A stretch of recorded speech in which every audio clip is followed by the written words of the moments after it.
আমাদের স্মার্টফোনের আসক্তি, আমাদের মোবাইলের অতিরিক্ত ব্যবহার, ফেসবুক, ইউটিউব সহ সোশ্যাল মিডিয়াতে অতিরিক্ত হাবুডুবু খাওয়া, নিয়ন্ত্রণহীন ব্যবহার হওয়ার কারণে আমরা অনেকে কোরআন থেকে দূরে সরে গেছি। কোরআনে কারীম কিন্তু কিয়ামতের ময়দানে আল্লাহর কাছে ফরিয়াদ করবে।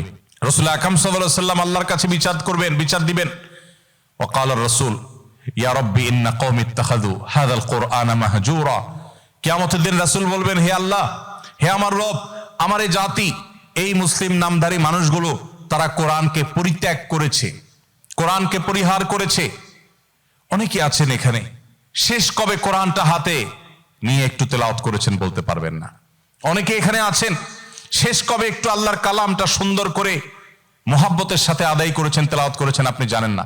আপনার মা অনেক কষ্ট করে কোরআন শিখিয়েছেন, বাবা শিখিয়েছেন, মক্তবে শিখিয়েছেন, আপনি আল্লাহর কালামকে ভুলে গেছেন। আপনি সোশ্যাল মিডিয়াতে, ফেসবুকে ঘন্টা সময় দিচ্ছেন, যেখান থেকে আপনার 2 পয়সার কোনো দুনিয়ার লাভ আসে না, আখিরাতের লাভ তো আসার প্রশ্নই ওঠে না।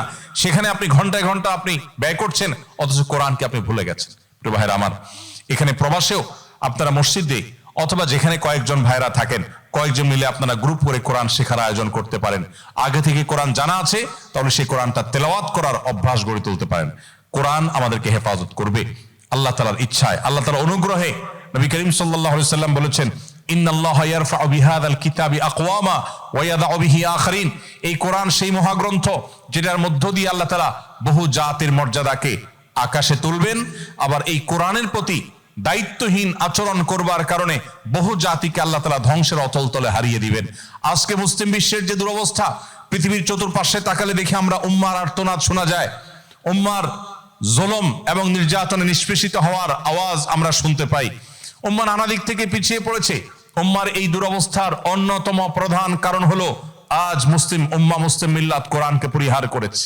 প্রিয় ভাইরা আমার, এই জন্য কোরআনকে এবং সেই সাথে রাসূল সাল্লাল্লাহু আলাইহি ওয়াসাল্লামের হাদিসকে আমাদের ধারণ করতে হবে, চর্চা করতে হবে।